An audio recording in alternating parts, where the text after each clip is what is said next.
absurdism? Mundras defined absurdism as life is meaningless, which is quite an interesting quote to try and follow on from and discover. Yeah, and that kind of leads into like Albert Camus and his theory of like you have life at the top of the cycle, and then you have a hobby. So, for example, I write poetry in my spare time, but it talks about why do we have hobbies? Why are they needed? What's the point in them? So, for me, for example, why do I write poetry? Is it really needed? What am I getting out of it? Like, I'm not going to be famous from it. I'm not going to really be acknowledged, and it's just for my own benefit. And then the next bit of the cycle is a bit extreme, but it's suicide. So it'd be me thinking like, what's the point?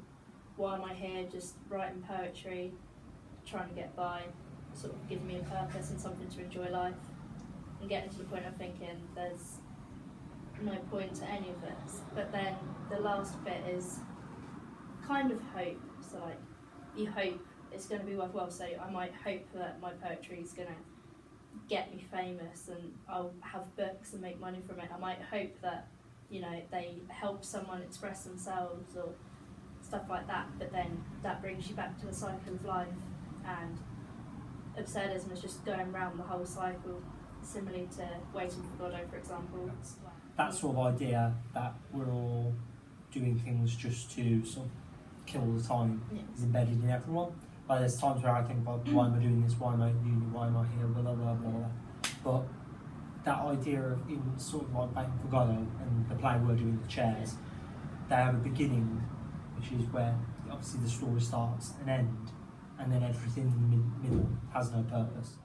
I think that's summed up quite nicely by Martin Essen's quote in the whole you decide the meaning of your own life. So none of us are born with a set purpose or a set meaning, but we fill the time by creating our own meaning. So whether that be to have a family, to feel secure, to have friends, to be successful and stuff like that, it could be any of those set goals, but that's what gives us meaning ourselves.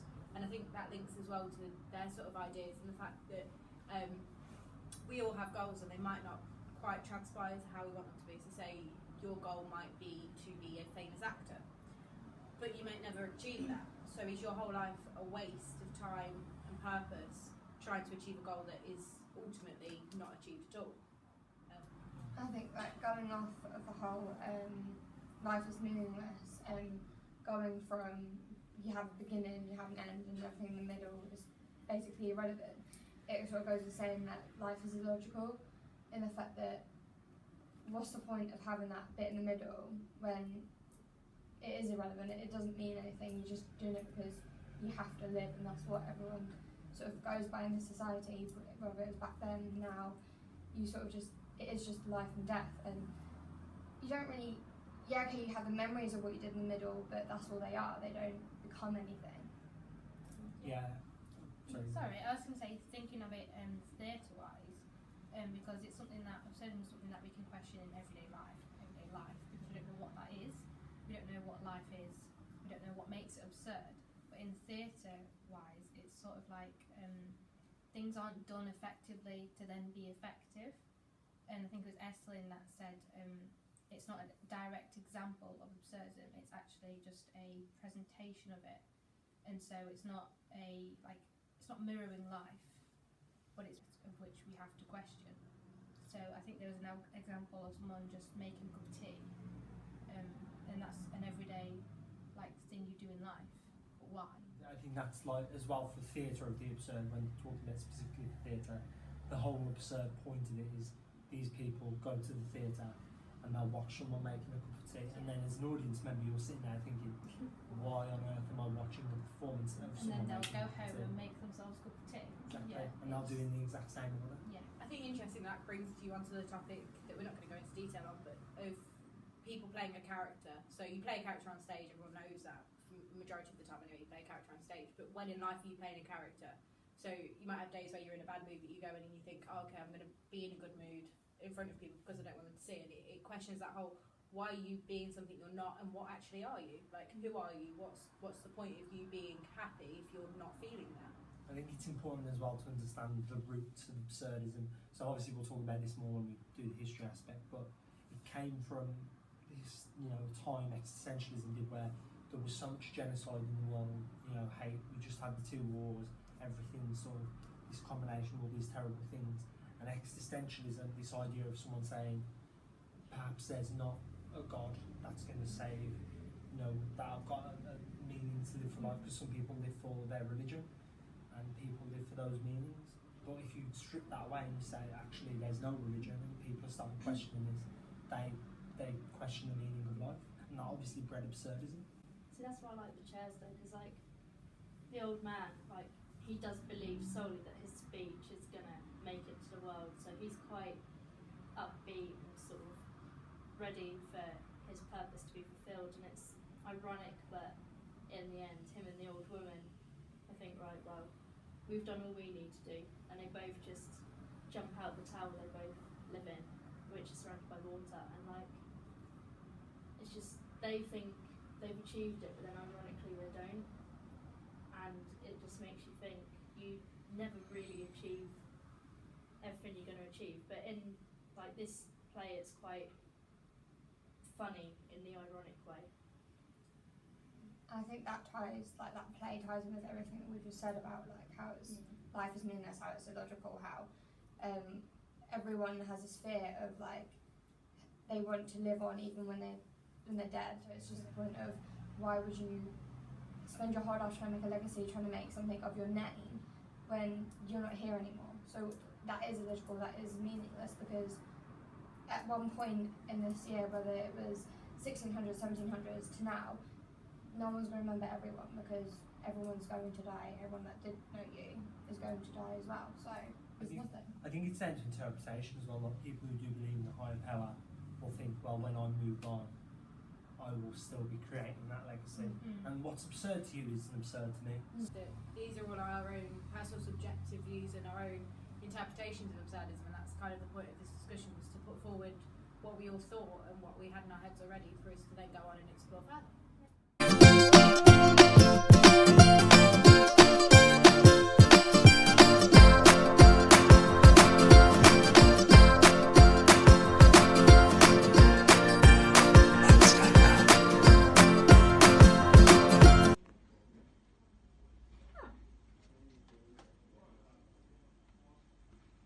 The chairs. Eugene Ionesco. I think I heard about this in school, actually. Ah, yeah. It was written in 1952, and it was performed that year. It was also performed on the Champs-Élysées in 1953. The inspiration of this, it tries to highlight the reason of vain purposes, as stated by Ionesco himself. So, for example, the old man in the play, he's quite vain in the sense he feels he's going to achieve his last dream, but Ionesco likes to see how these attempts are thwarted, just so they sort of adjust in a bad way in society. So Ionesco also said we achieve it above all by the dislocation of language. Do you remember the monologue in Waiting for Godot and the dialogue in Bold Soprano? Beckett destroys the language with silence. I do it with too much language, with characters, talking at random, and by inventing words. To tell you what, it was a really interesting book. So the plot of the story, basically, this old man and old woman are living up in a tower based all in around the sea, so nobody can come and see them. But the old man has his last speech to tell the world, and he's got to tell everybody before he dies. So he hires an orator to come and tell the speech to everybody. And when the orator arrives, him and his wife feel they've achieved everything they need to do in life, and they jump out the tower and commit suicide. But ironically, the orator is deaf mute, so he never gets the message out of the old man. And that's how the story ends. We never know the message, and we never know the meaning of his life.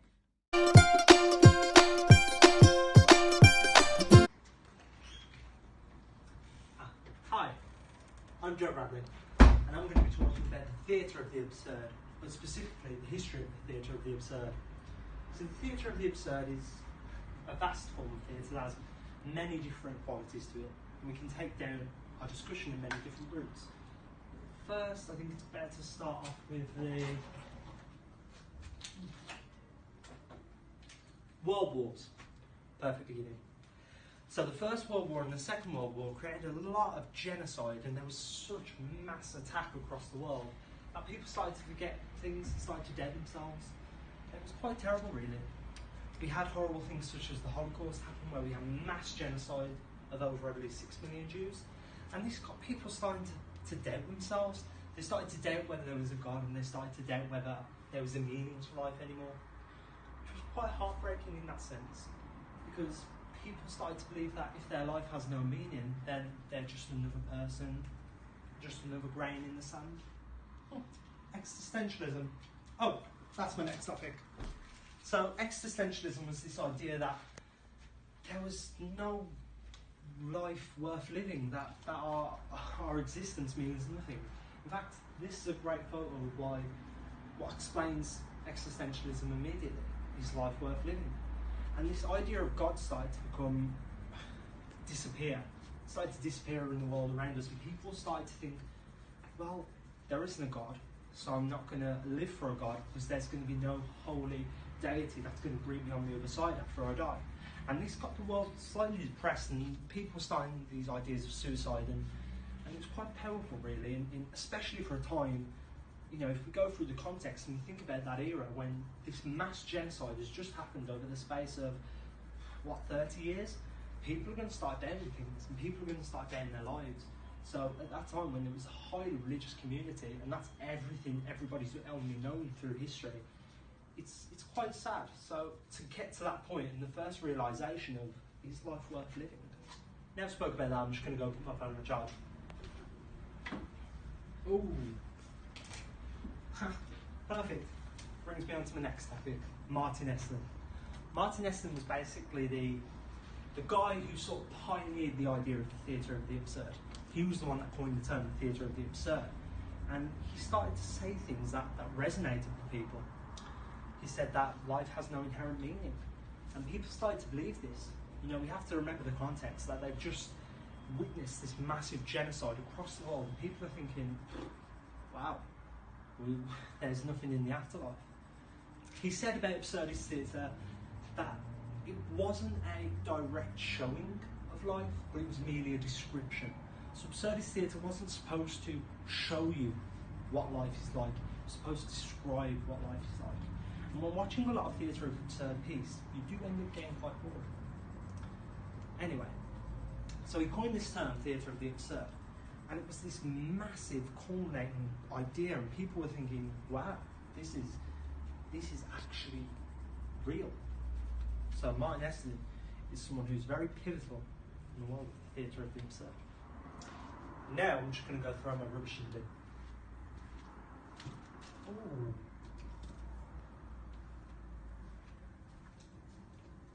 S.C. Munro. That brings me on to my next topic. See, this was the guy who truly said that life was meaningless.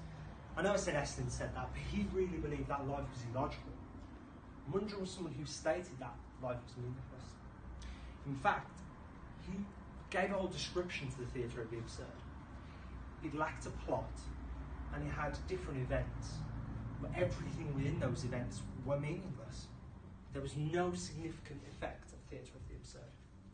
And that's something that he really tried to overstate. There's no action, no plot.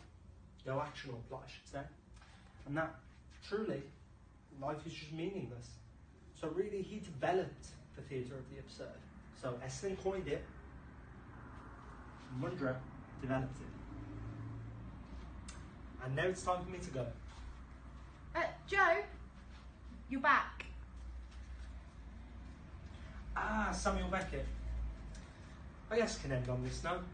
So Samuel Beckett wrote the critically acclaimed play, Waiting for Godot. It was probably the most well-known absurdist play. You'll hear more about Beckett later though. See ya.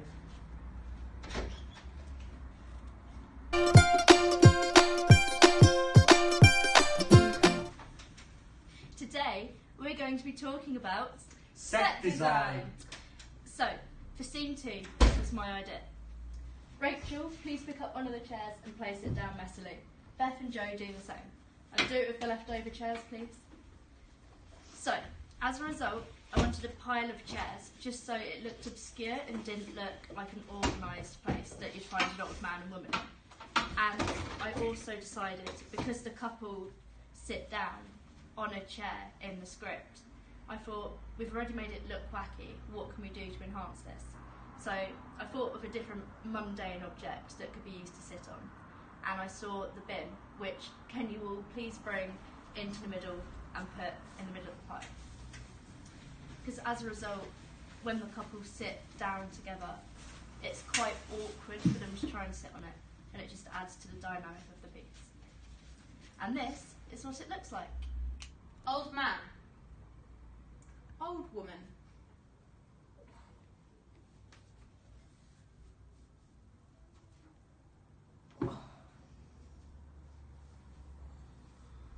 It's 6 o'clock in the evening. It's dark already. Wasn't like this before. Surely you remember.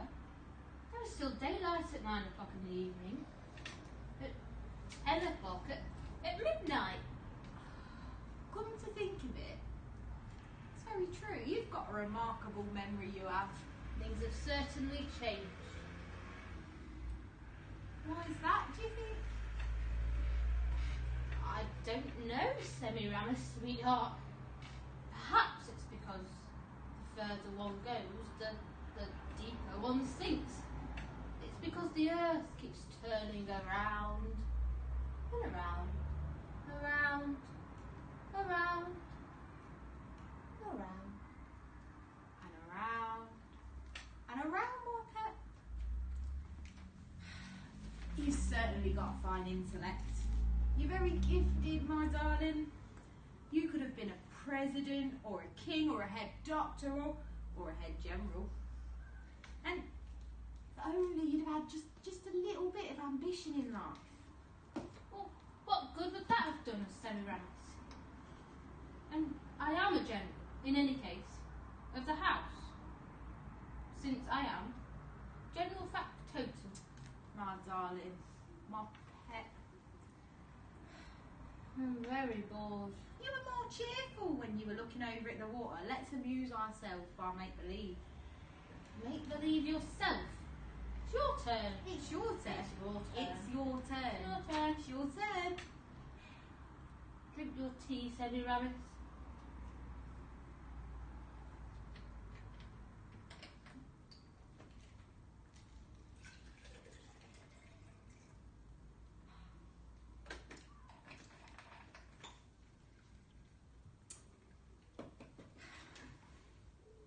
Come on now. Imitate the months of the year. I don't like the months of the year. They're the only ones we have up till now. Come on, just to please me. All right. Here's the month of February. That's just right, that's right. And thank you. You're just so cute. I am a general. I am General Factotum.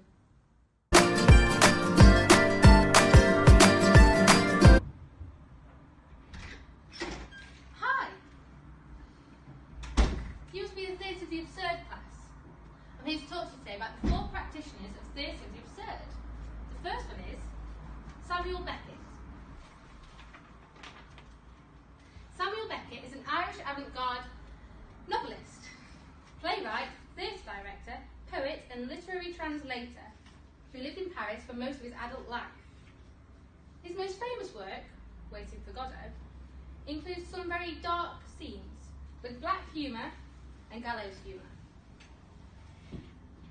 His work in theatre offered a bleak and tragic outlook on life and human existence. Beckett's theatre conventions included coherently developed situations, characterisation rooted in logic of motivation, must sometimes forget setting, forget to use language as a tool, and forget cause and effect relationships. Our second practitioner is Eugene Ionesco. Eugene was a Romanian-French playwright and one of the most foremost figures in French avant-garde theatre. His plays ridiculed the most banal situations and depicted the solitude and insignificance of human existence and life. His influence was a Romanian playwright called Karagai, and his most famous play was called The Ball Soprano, in which included a scene where two strangers exchanged conversation about the weather to discover they were actually man and wife. Our third practitioner is Arthur Adamov. He was a Russian avant-garde writer and major playwright in the theatre of the absurd. He was educated in Geneva and mastered French in 1924, where he settled in Paris and associated with surrealist groups. In 1938, he suffered a mental breakdown, which led to him writing an autobiography called The Confession. This revealed a tortured conscience, delving into a terrifying sense of alienation and preparing his personal neurotic stage for powerful absurdist dramas. He was strongly influenced by Swedish dramatists, and he believed that God was dead and that life. The fourth and final practitioner is Jean Genet. He was a French criminal and social outcast turned writer and novelist, who turned erotic and often unseen subject matters into a poetic version of the universe. He became a leading figure in avant-garde theatre, especially the theatre of the absurd. He began writing in 1942 whilst imprisoned for theft. He produced a novel called Our Lady and the Flowers in 1943, vividly portraying thugs, pimps and perverts. Genet began to experiment with drama in his early stages, and his attempt shows strong influence from Sartre, including compact neoclassical one-act structures. In his play, The Maids, he began to explore the complex problems of identity.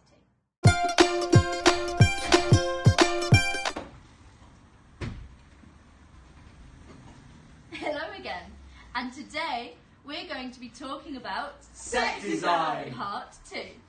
So, for scene 15, I decided that to start with, the chairs were going to be piled down along the sides. So, can you all please pick up 2 chairs and put them neatly down the sides? The reason for this is, old woman, who will be played by one of us, then has to bring in the chairs and prepare them for the guests that enter. And it's going to, again, look obscure. So having them normal and changing them to be obscure shows the abnormality of the supposed place that these characters live in. And it's going to look something like this. Old man. Old woman. Someone has come. People. Still more people. I thought I heard some boats. I'll go to the door. Go bring some chairs. Excuse me, ladies and gentlemen.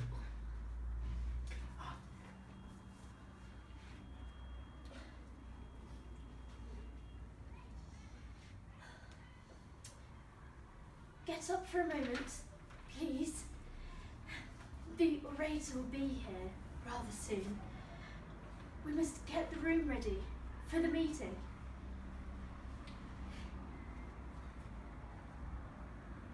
Lend me a hand, please. Thanks. Good evening, ladies.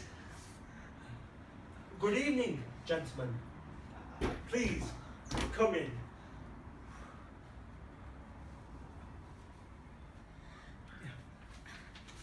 My wife, Mr. Mrs. My wife, Mr. Mrs. My wife, Mr. and Mrs. Who are all these people? Darling. Go find some chairs, dear.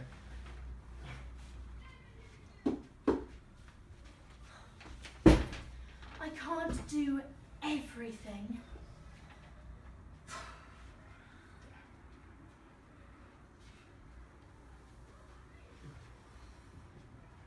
Ooh. Don't drop the movie camera. The Colonel. The lady. Mrs. Bell. The photo engraver. These are the newspaper men. They've come here to hear the orator too, who should be here any moment now. Come along, bring the chairs more quickly. I'm doing as well as I can. I'm not a machine, you know.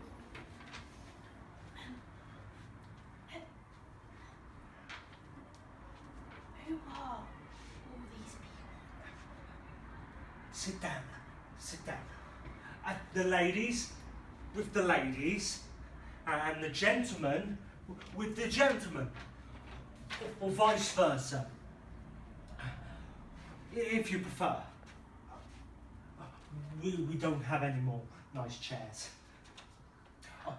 We have to make do with what we have. I'm sorry. To take one in the middle. Does anyone need a fountain pen? Telephone Mallow. You'll get Monique. Oh, Claude is an angel. I don't have a radio. I take all the newspapers. That depends on the number of things. See, I manage these buildings. But I have no help.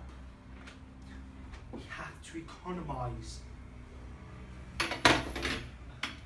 No interviews for the moment, please. Maybe later, we'll see. You'll have a place to sit. What could she be doing? Pass the Semiramis. I'm doing my best. Who are all these people? I'll explain it to you later. And that's woman, my darling. Don't get upset. Colonel, journalism is a profession too, like a fighting's man. Take care of the ladies, my dear. Wrap the door. Bring chairs. Gentlemen, ladies, excuse me.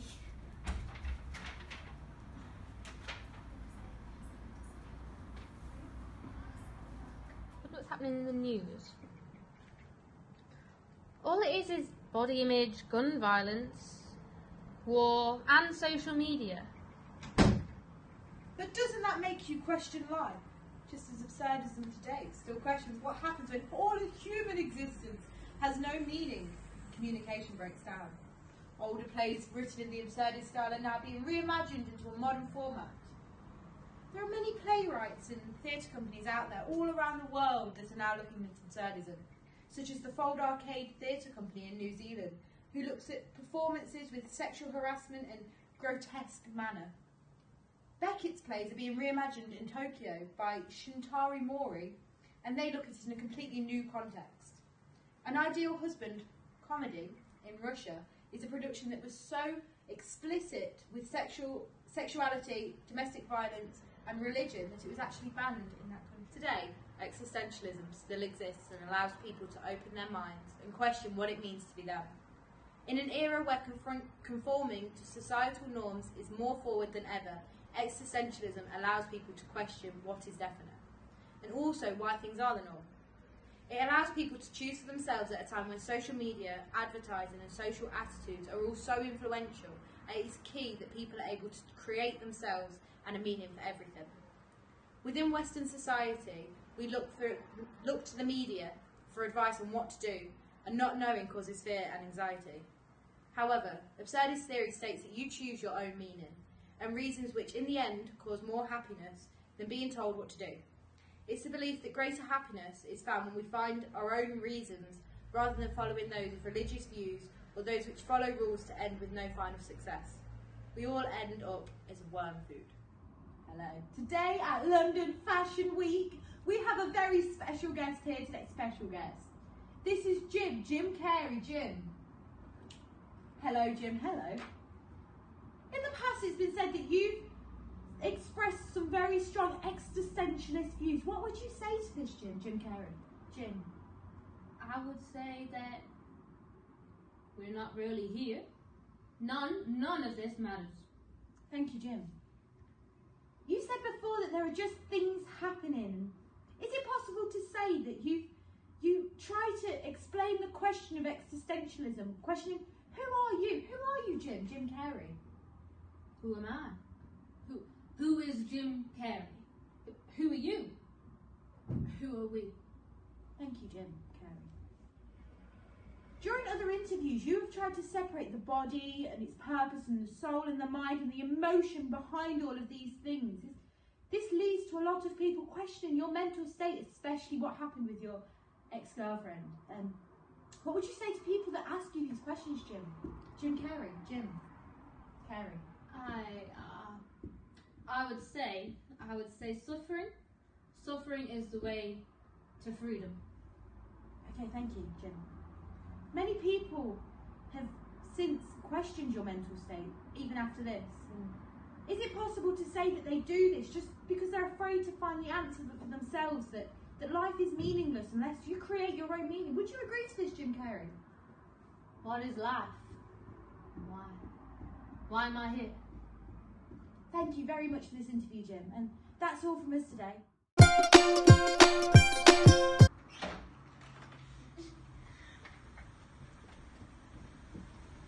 Well. Hello again, everybody. And today we are talking about Set design. Part 3. So this is scene 22 and 23. And I decided, because the orator finally makes his appearance, he is going to have his own podium. But because we haven't got a wooden podium handy, I thought it'd be quite creative to make it out of chairs. So Rachel, Joe and Beth, can you please all get a chair and pile them up? And then I'd like one behind as a stool for the orator to stand on. The reason I thought this would be quite good is because you get the picture within the tower that the characters live in. They don't really have many possessions and belongings, so they use chairs for basically everything. A chair is not always a chair. And as a result, the scene will look something like this. Old man. Old woman. Here he is. It's really he. He exists in flesh and blood. He exists. It's really big. This is not a dream. This is not a dream. I told you so. Your Majesty, may I present you the orator? It is he. He may ask him for autographs. No man in his lifetime could hope for more. No man could hope for more.